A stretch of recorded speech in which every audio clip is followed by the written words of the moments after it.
Afternoon, good afternoon. कैसे हैं आप सभी लोग? बढ़िया, पढ़ाई लिखाई बढ़िया चल रही है? चलो, तो मेरा नाम आकाश है। हम आज से मैनेजमेंट अकाउंटिंग शुरू करेंगे। ठीक है, कुछ पोर्शन ये जो है कॉस्टिंग से रिलेटेड है। Usually cost and management accounting होती है, जैसे आपका सब्जेक्ट भी है, बट कॉस्टिंग का पार्ट आपका ग्रुप 1 में आता है। हम लोग ग्रुप 2 के अंदर मैनेजमेंट अकाउंटिंग पढ़ेंगे। ये थोड़ा एडवांस लेवल का पार्ट होता है। कॉस्टिंग में हम लोग कॉस्ट निकालते हैं, उससे कोई डिसीजन मेकिंग नहीं करते। ठीक, मैनेजमेंट अकाउंटिंग के अंदर डिसीजन मेकिंग का एक पार्ट जरूर उसके अंदर इन्वॉल्व होता है, इसलिए कुछ जो सब्जेक्ट्स या कुछ जो टॉपिक्स हैं वो इस वाले पार्ट के अंदर रखे गए। ठीक है, तो ये एक एडवांस लेवल की कॉस्टिंग है कॉस्टिंग ही, बट इसके अंदर डिसीजन मेकिंग जरूरी होगा। तो वो चीज हम आज कवर करके चलेंगे, जिसमें आज हम सबसे पहले स्टार्ट करने वाले हैं ट्रांसफर प्राइसिंग के बारे में। ठीक है, तो अपनी नोटबुक निकालिए, सेपरेट कॉपी मेंटेन रखिएगा, है ना, और साफ सुथरा जैसे लिखा रहा हूं। पॉइंट क्या है कि जो कोई भी टॉपिक है वो अपन लिखते चलेंगे, साथ साथ में क्वेश्चंस करेंगे। उसके अलावा 2022 का आपका पूरा सिलेबस, ठीक, उसके अलावा 2016 का सिलेबस भी मैं कवर करा के चलूंगा आपको। 2016 से 2022 तक के जितने भी क्वेश्चन पेपर और जितने भी पास्ट एग्जाम के पेपर्स के क्वेश्चंस हैं वो सब भी अपन कवर करके चलेंगे, तो कॉम्प्रिहेंसिव कवरेज रहेगी। अपन पढ़ते चलेंगे, कोई समझने में दिक्कत नहीं होगी, आसान आसान चीजें। मेरे साथ बने रहिएगा और रोज के रोज आपको रिवीजन करना है। ठीक है, तो आशा करूंगा कि आप लोग ये सब करेंगे। बाकी कोई ज्यादा मुश्किल वाली बातें है नहीं। ठीक है, तो चलिए हेडिंग डालेंगे मैनेजमेंट अकाउंटिंग, और पहला टॉपिक अपना क्या है? Transfer pricing. उसके बारे में बातचीत करेंगे।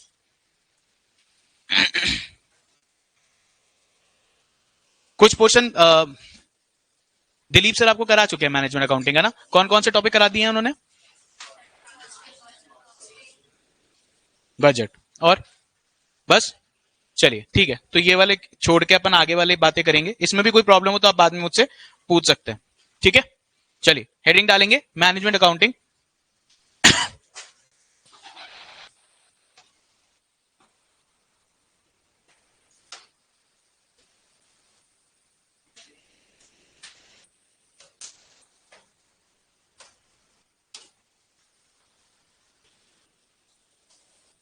हमारा टॉपिक आज से शुरू होने वाला है ट्रांसफर प्राइसिंग का।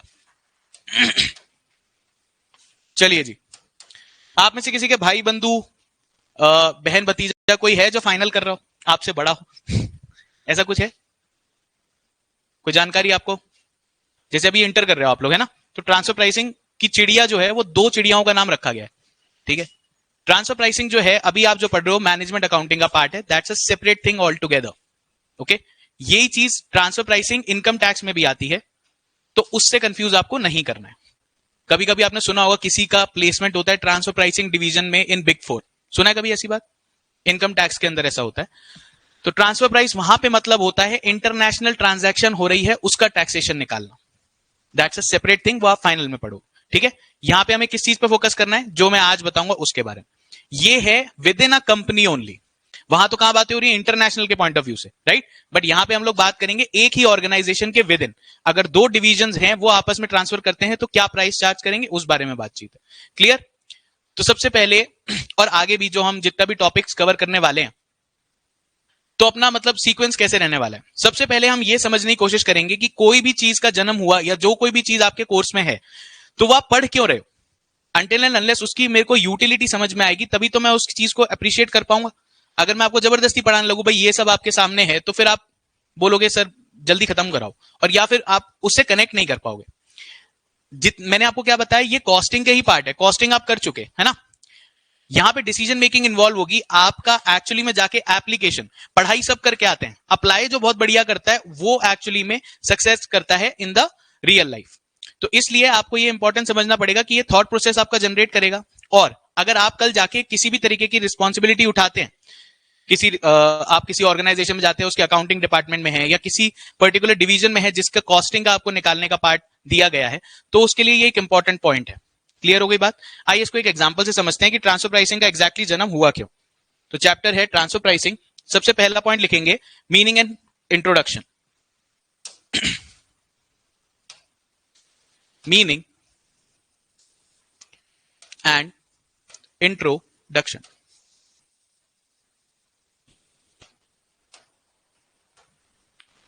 चलिए जी, यहां बात होती है एक कंपनी का ले लेते हैं जिसका नाम है एक्स लिमिटेड। एक्स लिमिटेड है, इसके दो डिवीजन हैं।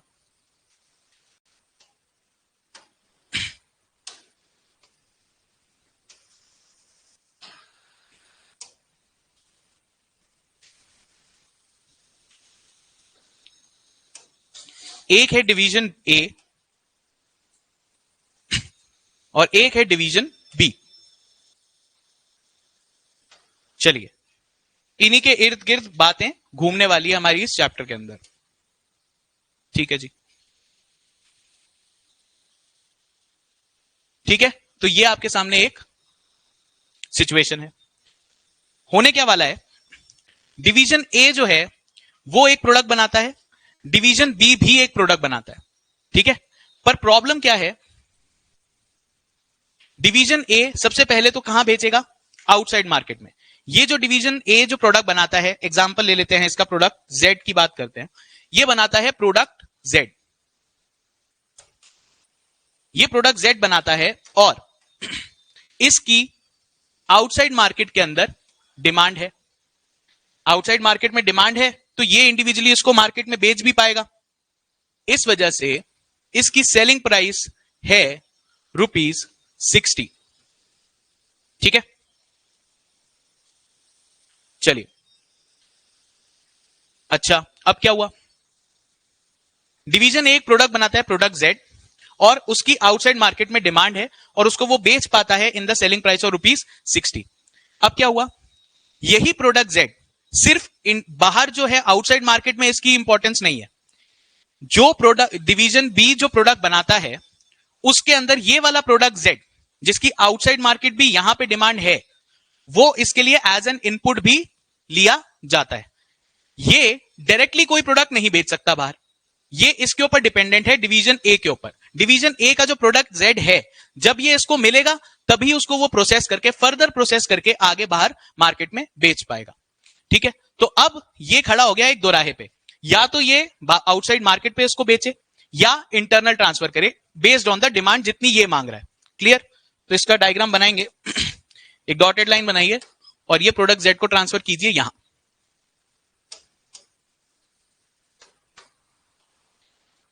ठीक है जी,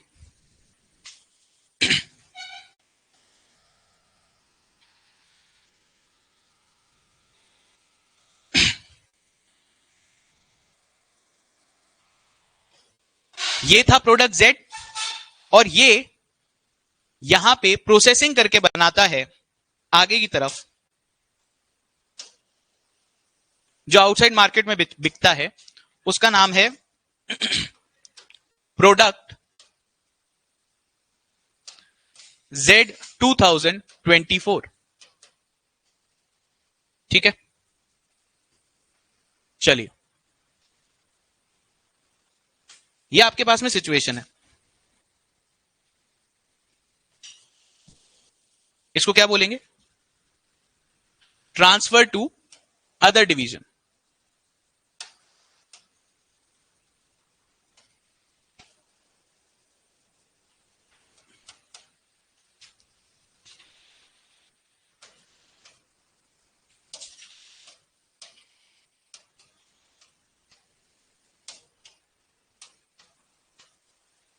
ठीक है, तो ये आपके सामने सिचुएशन है।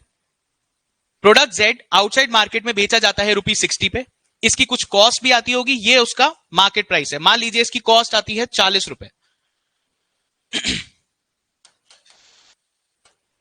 अब आप मुझे बताइए, अगर डिवीजन ए डिवीजन बी को ये प्रोडक्ट आगे भेजेगा तो दो तीन केस ही बन सकते हैं, या तो इसको ये कॉस्ट पे बेच दे, या मार्केट प्राइस पे बेच दे, या कुछ बीच का प्राइस चुने जिससे ना इसका नुकसान हो ना इसका नुकसान हो। ठीक है, तो मान लीजिए इसने डिसाइड किया ये बेचेगा इसको एक प्राइस पे जिसका अमाउंट है ₹45। तो ये जो आपके पास में ₹45 का अमाउंट आया, इसी को क्या बोलते हैं, ट्रांसफर प्राइस। क्लियर हुई बात।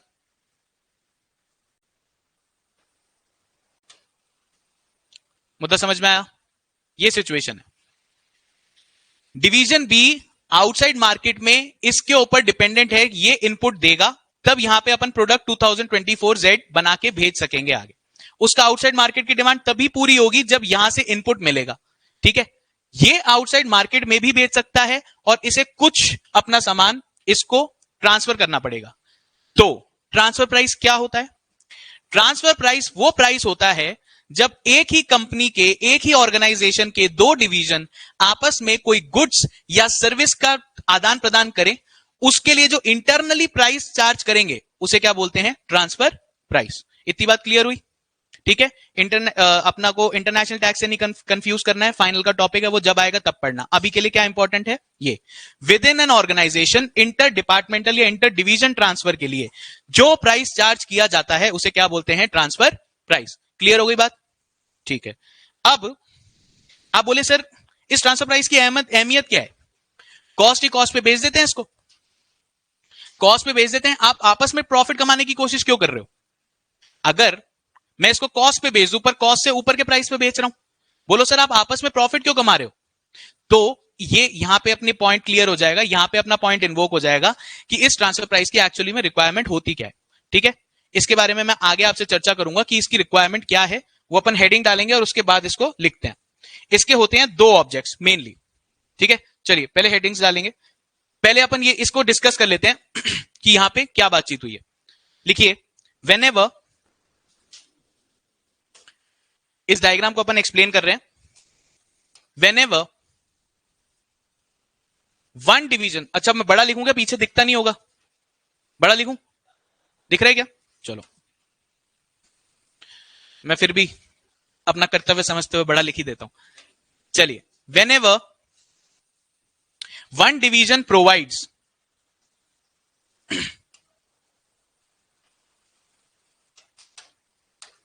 क्या बोला मैंने? गुड्स या सर्विसेज, सर्विसेज भी हो सकती हैं। Whenever one division provides goods और सर्विसेज टू अनदर डिवीजन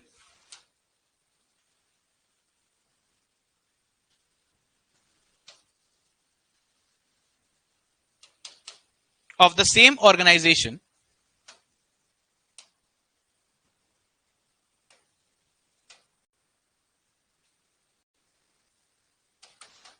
या entity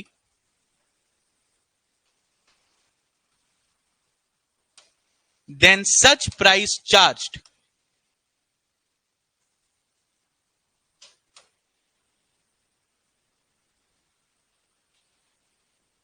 by transferor division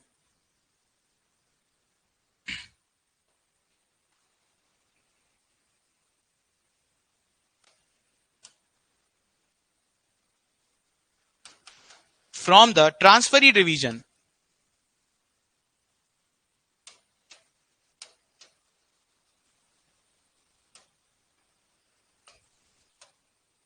is known as transfer price.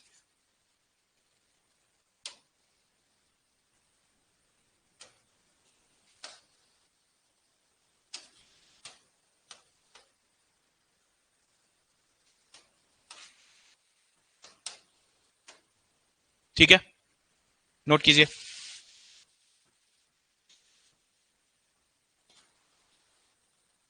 यहां पे दो बातें आई, ट्रांसफरर डिवीजन और ट्रांसफरी डिवीजन। इसके बारे में मैंने अभी तक की चर्चा में कोई नाम नहीं लिया। लिख लीजिए, हो जाएगा तो बताएंगे।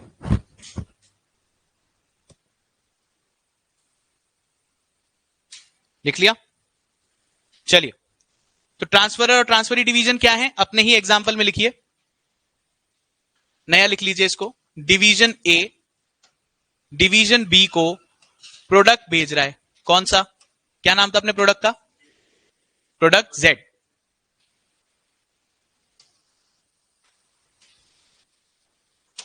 इसको क्या बोलेंगे? ट्रांसफरर। जो दे रहा है, जो ट्रांसफर कर रहा है,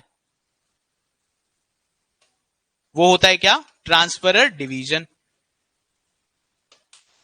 जो रिसीव कर रहा है, लेसर लेसी, ट्रांसफर ट्रांसफरी।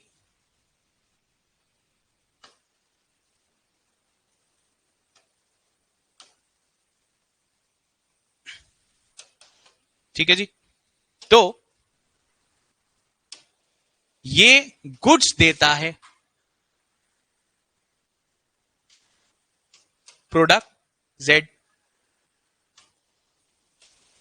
इससे बदले में जो प्राइस चार्ज कर रहा है इसी को क्या बोलते हैं, ट्रांसफर प्राइस, जो कि हमारे एग्जांपल में था ₹40।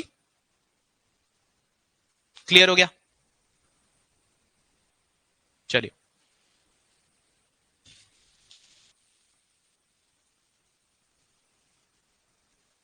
यहां पे दिख रहा है सबको?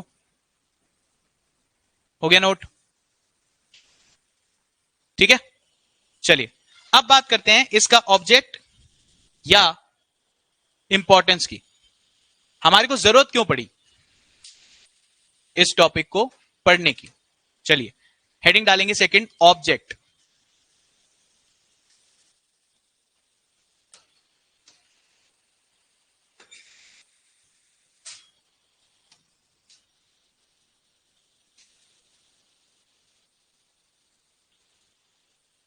इसमें लिखिए ऑब्जेक्ट में सबसे पहली लाइन ऊपर, to determine appropriate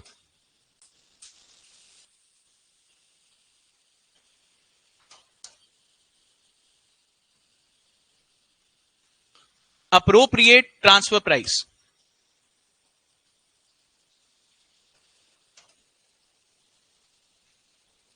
between divisions.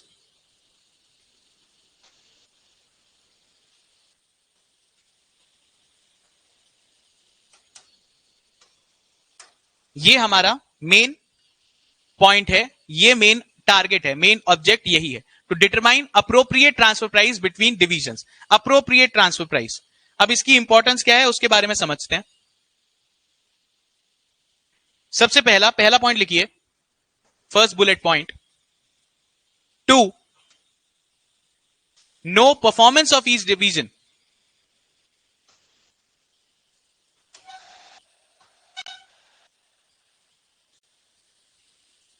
Bracket में लिखेंगे profitability.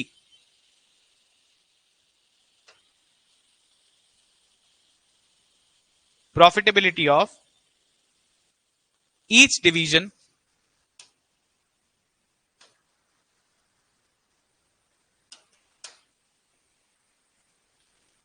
appropriate transfer price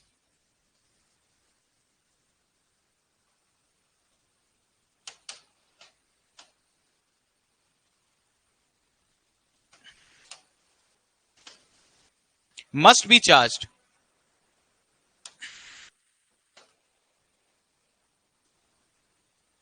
by the transferor division।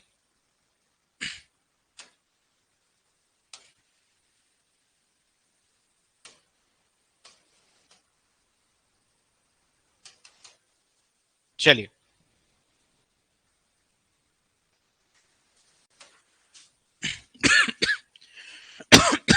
एक डायग्राम भी बनाई नीचे, उसको लेके फिर मैं इस पॉइंट को समझाता हूं आपको। X limited, again same company, इसके साथ में एक आदमी है सुंदर सा, सूट पहन के आता है और इसका नाम है मिस्टर एक्स, जो कि मैनेजमेंट का पार्ट है। ठीक है जी, सूट नहीं दिख रहा होगा तो सॉरी, कोई बात। चलिए, हैं मैंने बनाया ही नहीं था चलो ठीक है, वापस अगेन डिवीजन कौन कौन से हैं इसके पास, डिवीजन ए और डिवीजन बी, लिख लीजिए। चलिए अब डिवीजन ए की सेलिंग प्राइस आउटसाइड मार्केट में है ₹60।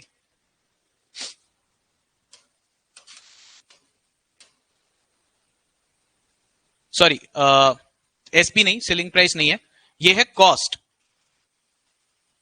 कॉस्ट क्या है? कॉस्ट है ₹60, प्रॉफिट लगाता है ये ₹20 का, और सेलिंग प्राइस बना लेता है ₹80 की।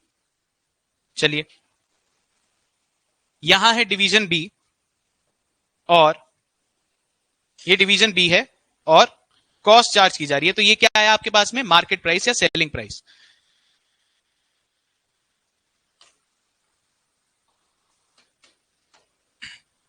अब बात करते हैं इसके बारे में।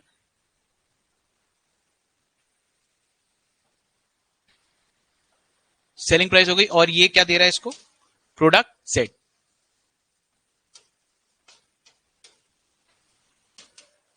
ठीक है जी। अब मुझे बताइए, डिवीजन ए और डिवीजन बी के पॉइंट ऑफ व्यू से बात करते हैं। दोनों ही तरह से बातें घुमा के बताऊंगा मैं आपको। चलिए, ठीक है। मैंने क्या पॉइंट लिखा है, पहले पॉइंट पढ़ते हैं।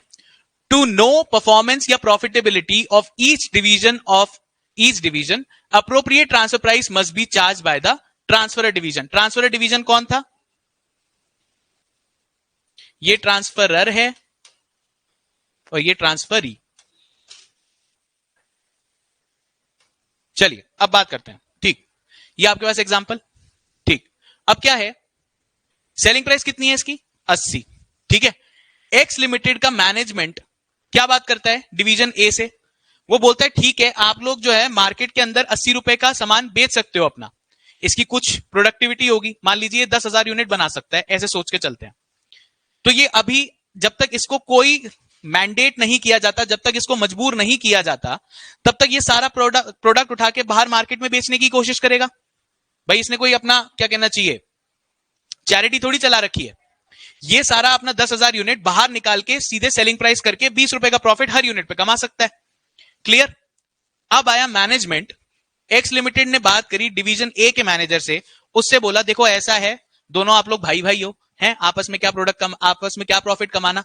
डिवीजन ए को बोला डिवीजन बी को कि आप इसको सामान ट्रांसफर कीजिए कॉस्ट पे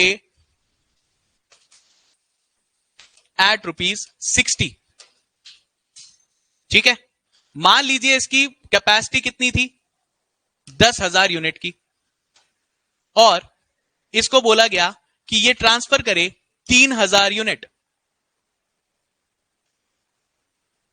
ठीक है, अब आप मुझे बताओ, अगर ये नॉर्मल केस में रहता, आउटसाइड मार्केट में सीधे ही सेल करता, तो 10,000 यूनिट पे 20 रुपए कमाता। क्लियर। पर अब क्योंकि इसने इसको मैंडेट कर दिया, इसने इसके हाथ बांध दिए कि आप इसको कॉस्ट पे ट्रांसफर ही करेंगे, आपस में प्रॉफिट नहीं कमाएंगे, तो ये मजबूर हो जाएगा कि ये अपना कॉस्ट पे इसको सामने भेजे। भाई बनाने में तो कॉस्ट लगी रही है ना, कमाएगा तो प्रॉफिट यहां पे होगा उसको आउटसाइड मार्केट में। आउटसाइड मार्केट में उसको प्रॉफिट दिख रहा है, तो वो इंसेंटिव के मारे बेच रहा है। अगर उसका तुमने इंसेंटिव रोक दिया, बोला कि इसको कॉस्ट ही कॉस्ट पे दो, तो आप ये बताओ कि इस डिवीजन की क्या मैं करेक्ट प्रॉफिटेबिलिटी या करेक्ट परफॉर्मेंस निकाल पा रहा हूं? Answer is no. भाई ये 10,000 के ऊपर 20 रुपए कमाता, पर अब 3,000 तुम्हारे को इधर जाना पड़ेगा, तो जीरो प्रॉफिट। यानी अब इसको प्रॉफिट कितने पे मिलेगा, 7,000 पे। 7,000 पे प्रॉफिट मिलेगा, पर ये क्या यूनिट 7,000 ही बना रहा है, बना तो 10,000 रहा है। तो करेक्ट प्रॉफिटेबिलिटी कहां आई? क्लियर हुई बात।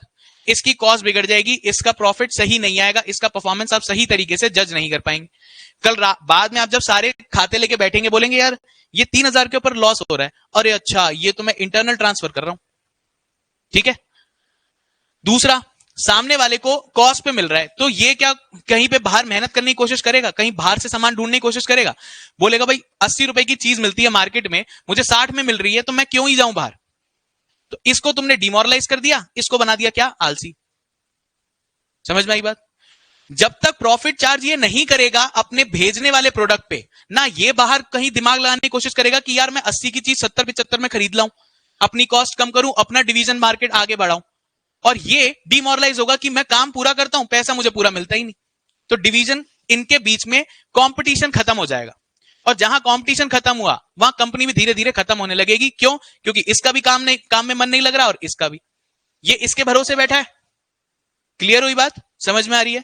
ये आउटसाइड मार्केट पे 10,000 यूनिट पे 20 रुपए का प्रॉफिट कमा लेता, पर अब क्योंकि मैनेजमेंट ने इसको बोला कि आप 3,000 इधर ट्रांसफर करेंगे एट कॉस्ट, तो ये 7,000 पे ही प्रॉफिट कमा पाएगा।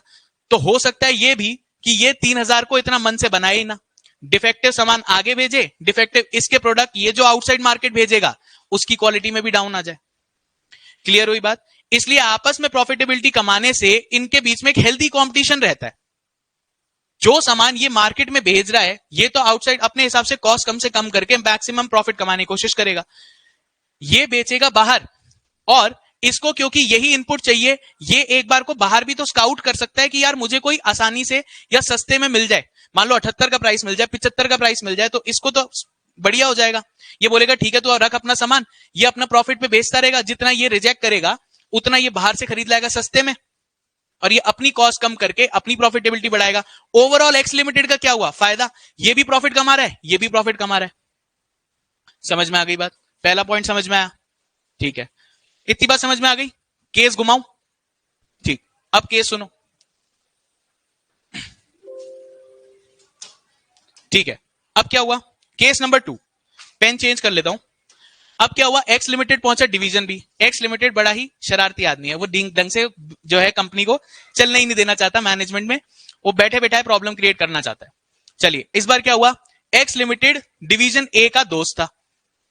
एक्स लिमिटेड जो ये एक्स मैनेजर है, मिस्टर एक्स है, वो डिवीजन ए के मैनेजर का दोस्त था।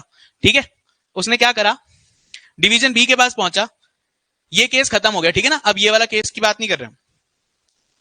इसको क्या बोला, कहते ये कितने में बेचता है, 80 में आउटसाइड मार्केट। तुम्हें ये प्रोडक्ट जेड अब इससे खरीदना पड़ेगा एट ₹120।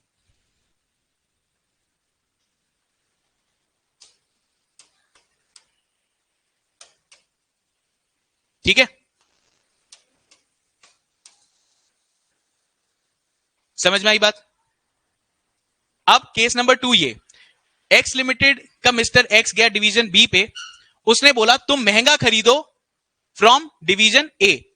क्यों, वो इसका फायदा कराना चाहता है। डिवीजन ए मार्केट में कितना बेच पाता है, 80 का। उसने बोला सर आप जो है 2-3 हजार यूनिट जो है ना जबरदस्ती के मेरे इधर भिजवाते हो, आप इससे बात करो, इसको महंगे में खरीदो, मैं यहां पे प्रॉफिट कमाना चाहता हूं। ठीक है, और अब आप बोलोगे सर प्रॉफिट इतना इंपॉर्टेंट क्यों है? क्यों, क्योंकि डिवीजन ए के मैनेजर का जो इंसेंटिव होगा वो उसके प्रॉफिट पे ही डिपेंडेंट होगा। जितना ये प्रॉफिट कमाएगा उसका ही सर्टेन परसेंटेज इसको अपनी सैलरी के अंदर जुड़ा हुआ मिलेगा। क्लियर हो गई बात? एक्स लिमिटेड का मिस्टर एक्स इसका दोस्त था, तो इसका कमीशन बढ़ाने के लिए इसको बोला कि भाई तुम महंगे पे खरीद। बोला मैंडेट करता हूं, बाहर से नहीं ले जाएगा, तू बाहर से लेके नहीं आएगा, अंदर ही अंदर ये जो 80 रुपए का प्रोडक्ट है तुम 120 में खरीदो। ठीक है, एक तरफ क्या हो रहा था, कॉस्ट पे तब भी ट्रांसफर प्राइस सही नहीं थी, इस बार क्या हो रहा है, फिर भी ट्रांसफर प्राइस सही नहीं है, आंतरिक साठगांठ की वजह से। ठीक, इस वजह से क्या होगा, ये तो महंगा खरीदेगा, इसकी प्रॉफिटेबिलिटी क्या हुई, डाउन। अगर ये महंगा खरीदेगा तो क्या इसकी प्रॉफिटेबिलिटी सही आएगी? Answer is no. क्यों, क्योंकि ये अगर इसको 120 में बोल रहा है और अगर इस पे ऑप्शन होता तो ये क्या मार्केट में जाके 80 का ही नहीं खरीद लाता?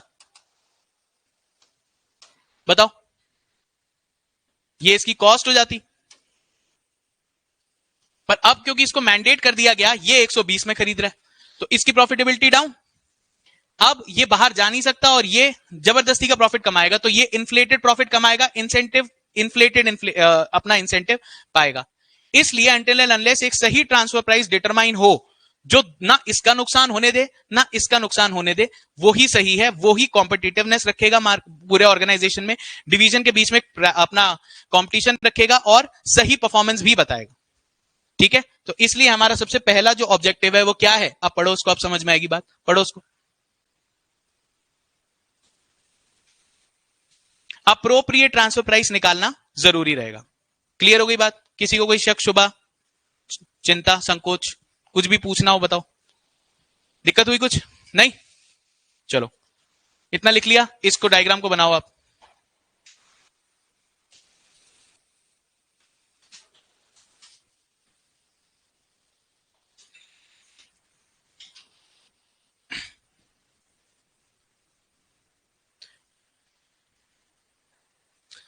आलस के दिमाग से हम यही सोचते हैं कि यार ये कॉस्ट पे ट्रांसफर कर दे तो हमें पढ़ने की जरूरत ना पड़े, है ना? पर देखो क्या क्या हाल हो रहे हैं, प्रैक्टिकल प्रॉब्लम्स हैं, इस वजह से ये सब चीजों का जन्म हुआ।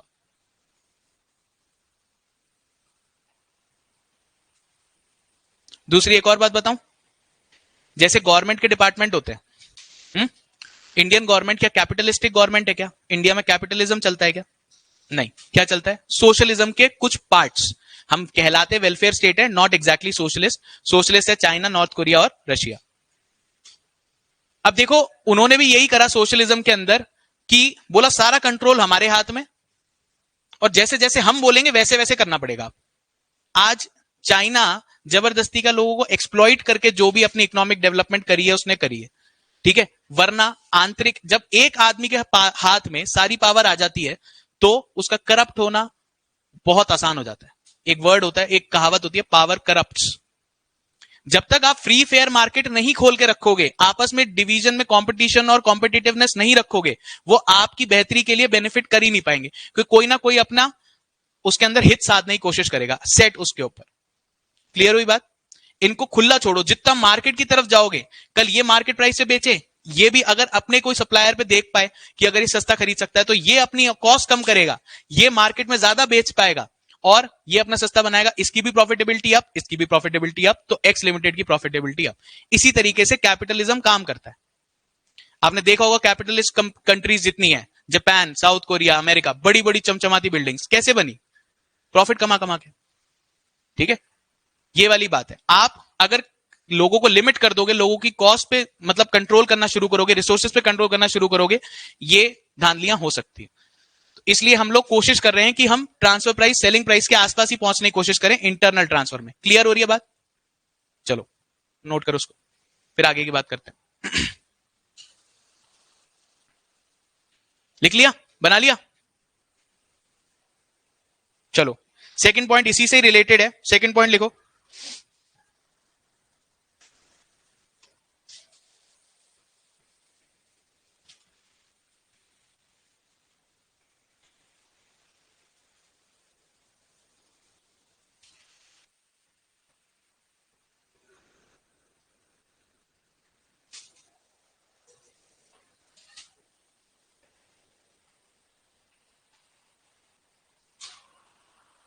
दूसरा पॉइंट है,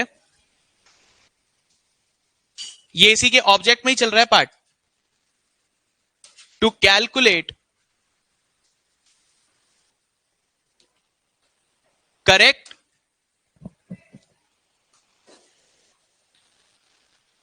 रेम्यूनरेशन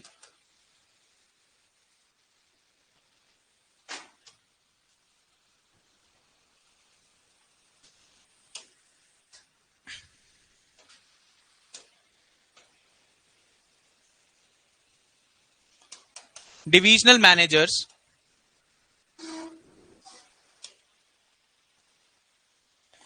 whose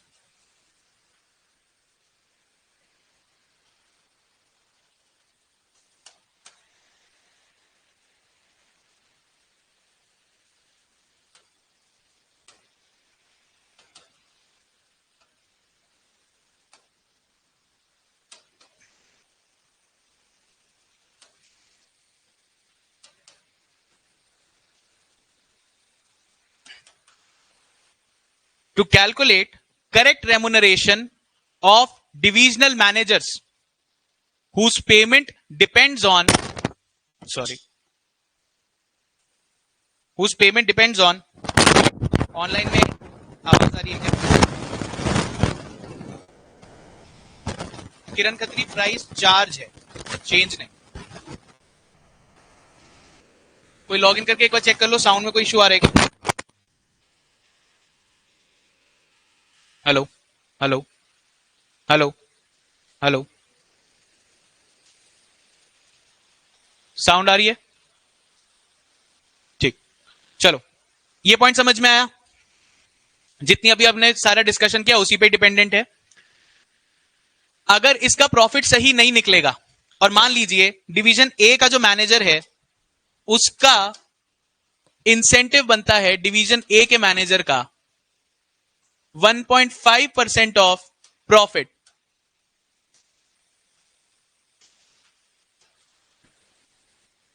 ठीक है। इसका जो मैनेजर है इसका इंसेंटिव बनता है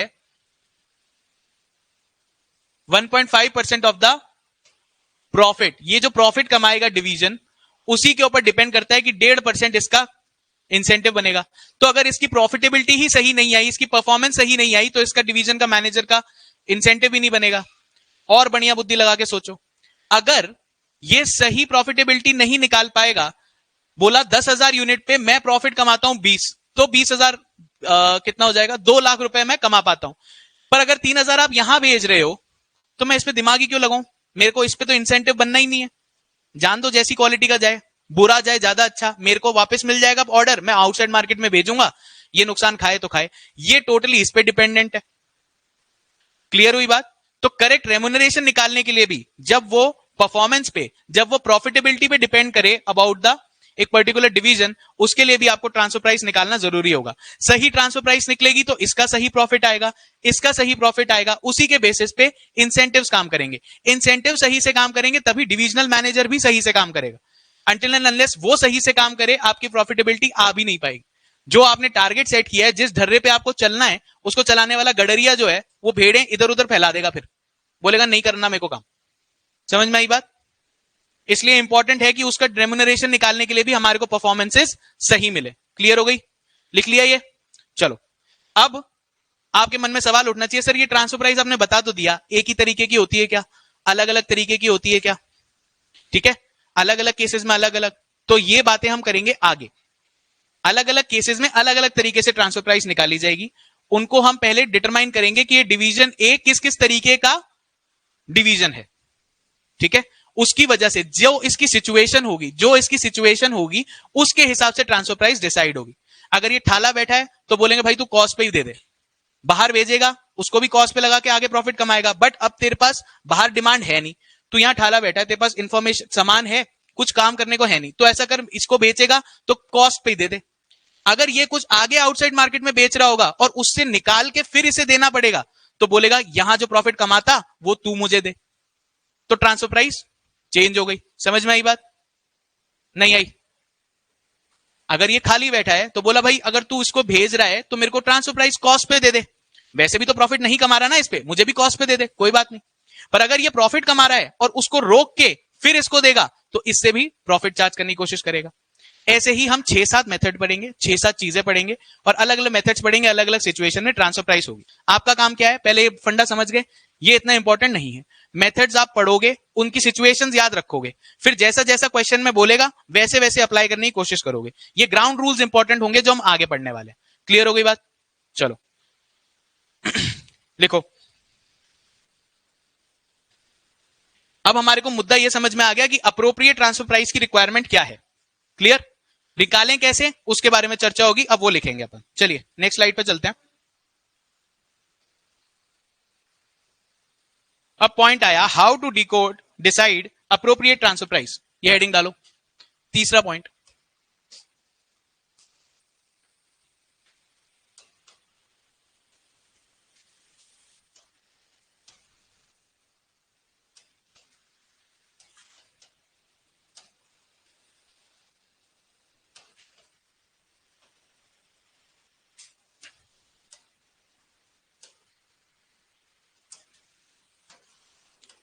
किसी को पढ़ने की स्पीड में तेजी लग रही हो, किसी को बोलने की स्पीड में तेजी लग रही हो, तो बता सकते हैं, एडजस्ट किया जा सकता है उसे।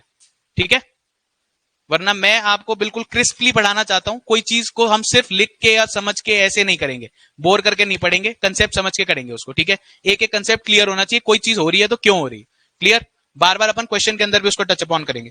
हेडिंग डालो ये ऑनलाइन में। यस सर, आ रही है voice.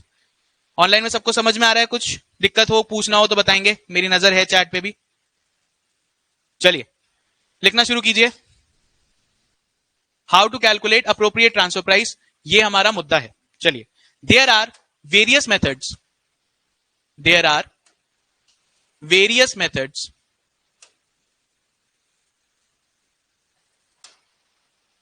To determine appropriate transfer price.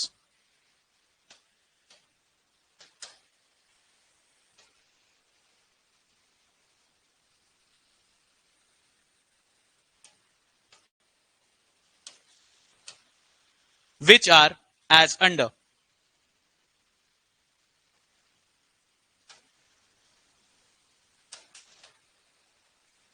चलिए मेथड नंबर 1, यहां लिखाया मेथड जा रहा है क्योंकि आपकी किताब में इस तरह से लिखा है, वरना एक्चुअली में ये केसेस हैं, जिस तरीके की सिचुएशन वैसा। Method number 1, transfer price based on variable cost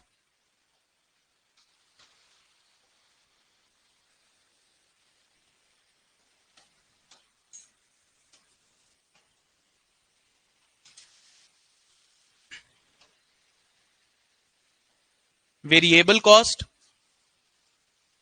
या मार्जिनल कॉस्ट।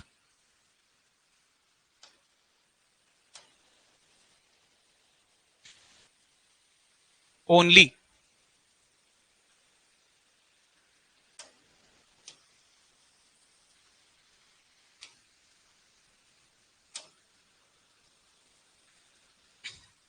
लिख लिया, नीचे लिखो पहला point,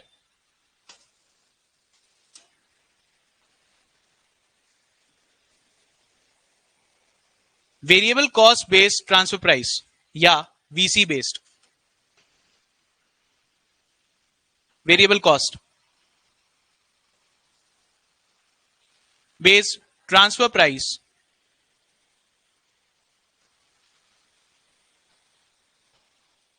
must be followed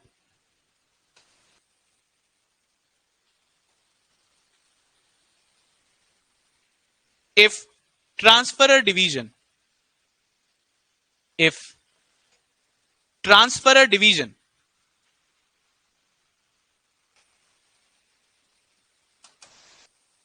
has spare capacity.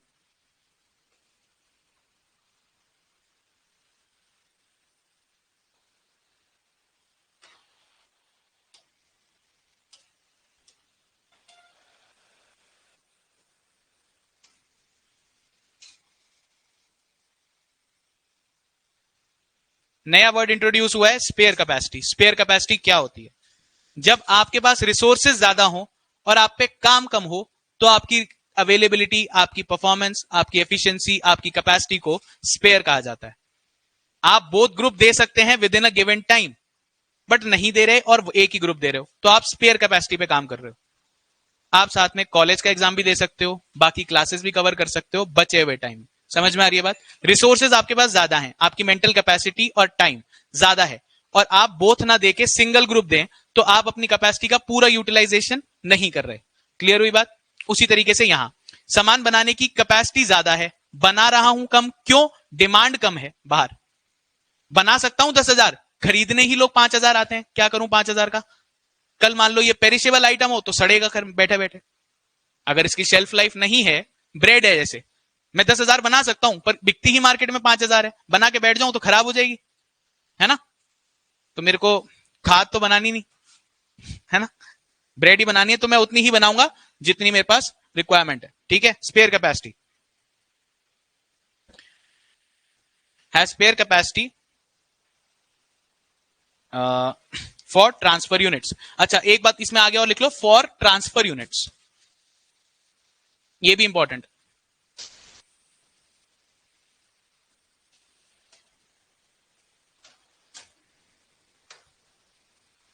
अगला पॉइंट होगा इससे नीचे से शुरू। क्या बोला मैंने, उसी को लिख रहा हूं। Spare capacity means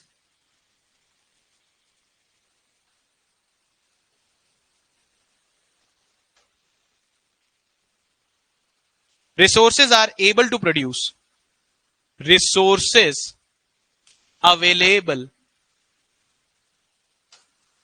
are able to produce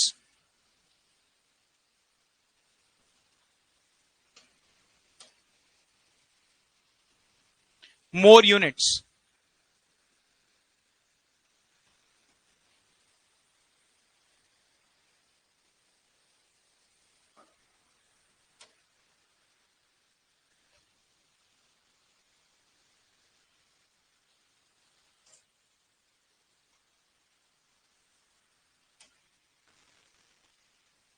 resources available, ज्यादा यूनिट बना सकते हैं, इसी को अच्छी भाषा में कहा गया है कि स्पेयर कैपेसिटी, वरना ये खाली बैठा है बेसिकली। इस पे रिसोर्सेज हैं, इस पे लेबर एक्स्ट्रा बैठी है, आइडल बैठी है, जो अगर सारा डिमांड होती तो बनाती रहती, पर अब उसने अपना प्रोडक्ट बना लिया, खाली बैठी है। अब खाली बैठी को भी अगर परमानेंट लेबर है तो आपको पैसा तो देना ही है, तो बोलो तू यहां काम करे तो दूसरे वाले के ऑर्डर के लिए काम कर ले, डिवीजन बी के लिए काम कर ले। क्लियर हुई बात? खाली बैठा किसी को अच्छा नहीं लगता पैसे देना। स्पेयर कैपेसिटी है, कैपेसिटी ज्यादा है आपके पास, अच्छी बात नहीं है, बुरी बात है। ये स्पेयर कैपेसिटी हमें अच्छी लगती है काम करने वालों को, ऑर्गेनाइजेशन के पॉइंट ऑफ व्यू से ये खराब है, क्योंकि इसका मैं इफेक्टिव यूटिलाइजेशन ऑफ रिसोर्सेज थोड़ी कर पा रहा हूं। ये भाषा आपने कई बार सुनी होगी, यहां फिर सुन लो। इफेक्टिव यूटिलाइजेशन ऑफ रिसोर्सेज हो पा रहे हैं क्या? बना सकता हूं ज्यादा, बना नहीं पा रहा, क्यों? खाली बैठे हैं, ऑर्डर ही नहीं है मेरे पास। तो और ऑर्डर लाने की कोशिश करो, पूरी कैपेसिटी पे आने की कोशिश करो, या कैपेसिटी कम करो अपनी। अगर तुमने लैंड ज्यादा ले रखा है तो कम करो फिर उसे। समझ में आई बात? स्पेयर कैपेसिटी आपके पास में। एग्जाम्पल लिखते हैं इसका। कितना समय बचा है क्लास में? कोई बात नहीं, क्वेश्चन तो लिखा ही जाएगा। चलो लिखो, इसका एग्जाम्पल लिखो। चलिए, example, A Limited has two division. A Limited has two divisions. Sorry, two divisions.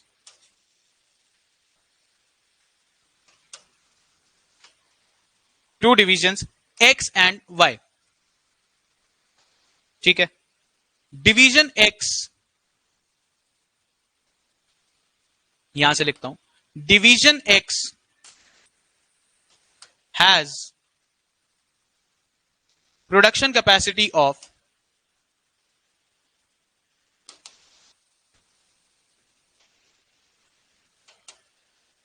40,000 units.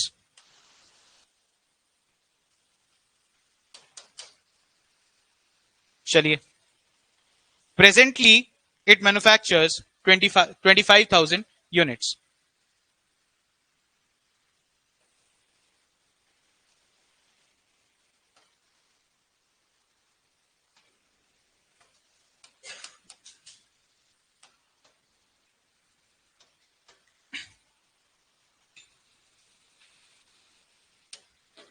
Its cost structure is as follows.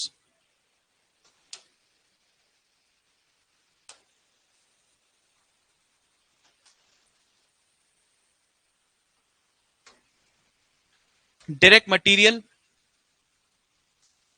Per unit है ₹5। डायरेक्ट लेबर चार्ज करता है ये ₹4। वेरिएबल ओवरहेड्स लगते हैं इसके ₹1.50 पर यूनिट, और फिक्स्ड ओवरहेड इसके हैं 40,000 रुपए के। ठीक है जी, ये सिचुएशन है। अब इस पॉइंट को हम बाद में डिस्कस करेंगे, अभी पहले आपको कॉस्ट स्ट्रक्चर समझाऊंगा। फिर division Y requires 10,000 units from division X। हो गया ये? Calculate transfer price.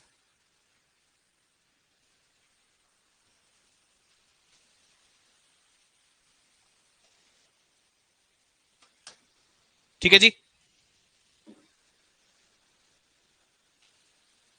ये सिचुएशन है। ए लिमिटेड है, इसके दो डिवीजन है, एक्स और वाई। एक्स के पॉइंट ऑफ व्यू से सोचना है, क्योंकि ये क्या है? Transferor division. एक्स भेजेगा, किसने मांगे हैं? डिवीजन वाई ने। डिवीजन वाई क्या हुआ? ट्रांसफरी। ये मांग रहा है 10,000 यूनिट। एक शब्द मैंने लिखा था फॉर ट्रांसफर यूनिट्स, याद है? अलग से लिखा था, अभी बताता हूं उसके बारे में, वहीं पहुंच रहे हैं। एक्स लिमिटेड बनाता है, प्रोडक्शन कैपेसिटी कितनी है इसकी? 40,000 यूनिट्स की। बना कितने पा रहा है? इसके कई रीजन हो सकते हैं। हो सकता है सबसे मेजर रीजन मार्केट में डिमांड ही नहीं, मैं बनाता ही इतने हूं, 40 की बना सकता हूं, लाके रख रखी है कैपेसिटी। जब कभी सीजनल हो या किसी वजह से जो मेरी डिमांड रहती है नॉर्मल केस के अंदर, वो 25,000 यूनिट्स की रहती है। तो 40,000 की कैपेसिटी है, बना कितने रहा है? 25। स्पेयर कैपेसिटी कितनी हुई इसकी? बताओ, समझ में आ रहा है? 40,000 में से 25 बन गए आउटसाइड मार्केट के लिए, बचा कितना? 15 अभी पे काम नहीं कर रहा वो। क्लियर? स्पेयर कैपेसिटी निकाली तुमने 15,000, डन। इसको छोड़ दो 2 मिनट। अब डिवीजन वाई रिक्वायर कितने कर रहे हैं डिवीजन एक्स से? स्पेयर कैपेसिटी कितनी है तुम्हारी? 15,000 कैपेसिटी है, 10,000 का ऑर्डर है। ले सकते हो नहीं ले सकते? ले सकते हैं, है ना? ये इसलिए लिखा गया है क्योंकि अगर आपकी स्पेयर कैपेसिटी तक ऑर्डर है तब तक ये एक ही तरह से केस चलने वाला है।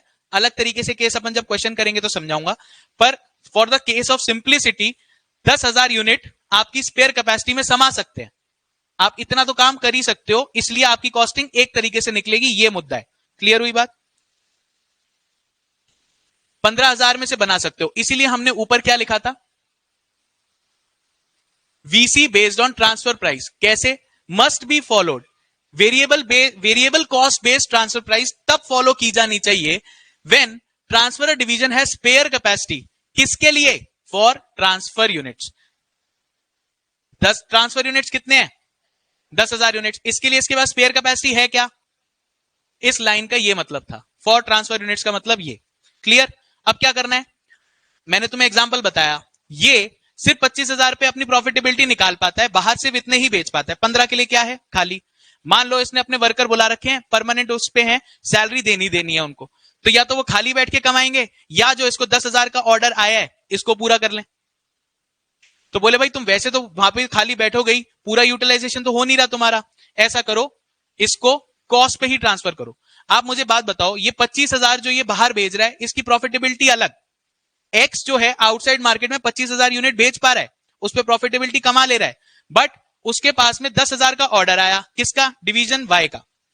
अब ये क्या बना नहीं सकता? बना सकता है। इसको अपनी प्रॉफिटेबिलिटी पे कहीं पे कोई लॉस लेना पड़ रहा है क्या? जो बिक रहा है उस डिमांड को रोक के कि मेरा प्रॉफिट अब यहां से मिलेगा नहीं मुझे, तो क्या करें? खाली ही बैठे हो आप, वैसे भी कॉस्ट पे बनाते, इतने को भी कॉस्ट पे बना लो, इस सामने वाले से चार्ज कर लो। यही हमारा क्या है? मेथड है या रूल बन जाएगा। क्लियर हो गई बातें? अगर खाली बैठे हो तो मार्जिनल कॉस्टिंग पढ़ी आप लोगों ने, उसमें क्या कंसेप्ट होता है? वेरिएबल कॉस्ट चार्ज कर लो, कंट्रीब्यूशन निकाल लो, फिक्स कॉस्ट मत चार्ज करो, वो आपकी कॉस्ट पे डायरेक्टली नहीं लगता। तो अगर आपके पास में कॉस्ट का ब्रेकअप दिया हुआ है, इसमें से सिर्फ वेरिएबल जोड़ के सामने वाले को ट्रांसफर कर दो, वो तुम्हारी क्या हो जाएगी? Transfer price. पर हां, अगर ये इसकी जो डिमांड है ज्यादा होती, इसको अपनी डिमांड रोक के बाहर आउटसाइड मार्केट को रोक के फिर कुछ लाना पड़ता, तो उतना प्रॉफिट ये फिर इससे चार्ज करता। कहता भाई मैं नुकसान नहीं खाऊंगा, आपका काम होगा, आपकी डिटरमाइन रिक्वायरमेंट होगी, ठीक है कोई बात नहीं, वो अगर अपन आगे देखेंगे। बट अंटिल दैट पॉइंट जब तक हम वो डिस्कस नहीं करते, ये खाली बैठे हैं, तो मैं कम से कम जो अमाउंट चार्ज करता हूं वो कितना करता हूं? Variable cost. इसको रेलेवेंट कॉस्ट भी बोलते हैं, इसको मार्जिनल कॉस्टिंग में हम कंट्रीब्यूशन वाला वेरिएबल कॉस्ट भी कहते हैं। समझ में आ रही है बात? वेरिएबल कॉस्ट कोई भी चीज को बनाने के लिए ये कहते हैं, अगर आपका सामान बना रहे हो और वेरिएबल कॉस्ट आप निकाल पा रहे हो तो आपका प्रॉफिट जो है बिजनेस चल जाएगा। ये कहा जाता है मिनिमम तो आपको वेरिएबल कॉस्ट चार्ज करनी ही पड़ेगी, जितना बना के भेज रहे हो उतना तो चार्ज करोगे ना। प्रॉफिट चार्ज करो ना करो that's a separate part, insider party है, भाई भाई की बात है। क्लियर? तो ट्रांसफर प्राइस निकाल लो, इसकी निकाल दें? निकालो शर्माओ मत, फट से लिखाओ जो मैंने अभी बताया आपको, इसको फट से लिखो। सॉल्यूशन, कैपेसिटी कितनी थी इसकी? 40,000 यूनिट्स। प्रेजेंटली यूटिलाइज्ड अभी कितने यूटिलाइज कर पा रहा है ये? 25,000 यूनिट्स। स्पेयर कितने बचे?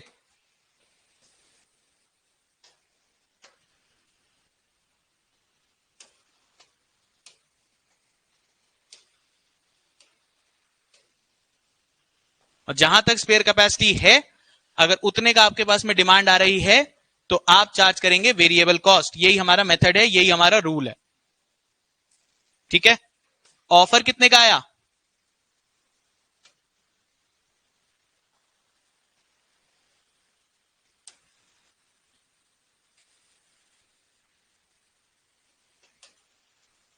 चलिए, ये हो गया। Since offer is since offer is for spare capacity, या ऐसे लिखो, since offer can be met, since offer can be met with spare capacity,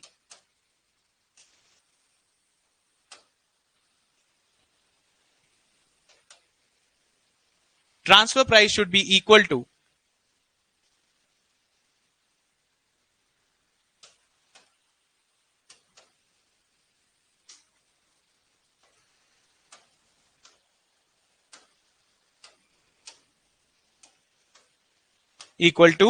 variable cost.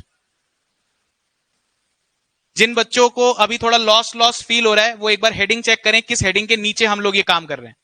तो ट्रांसफर प्राइस हम इस पर्टिकुलर केस में क्या चार्ज कर रहे हैं, क्लियर? कोई कोई बच्चे जोन आउट हो जाते हैं, फेज आउट हो जाते हैं, उनके लिए बता रहा हूं कनेक्ट करके। हम यही पढ़ रहे हैं कि ट्रांसफर प्राइस कौन से केस के अंदर हम वेरिएबल कॉस्ट लेके चलेंगे।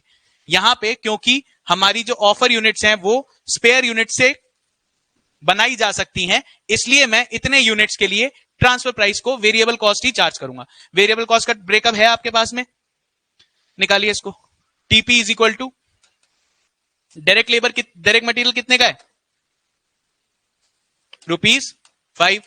डायरेक्ट लेबर कितने की है? वेरिएबल ओवरहेड्स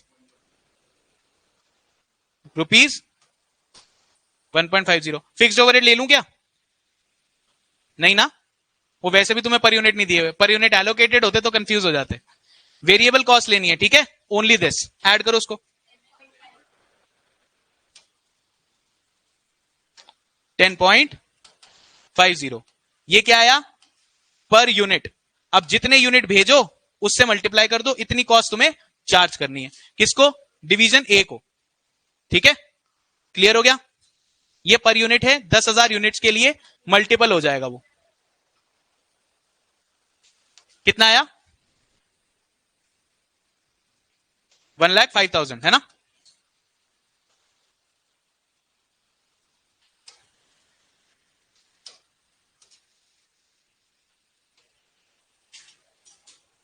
चलो जी, अब बच्चे थक गए हैं, बाकी मजदूरी अगली क्लास में। समझ में आ गई बात? क्लियर? कोई दिक्कत परेशानी, कुछ नहीं समझ में आया? क्लियर? चलो नेक्स्ट क्लास में मिलते हैं, ठीक है? ऑनलाइन में सबको समझ में आ रहा है क्या?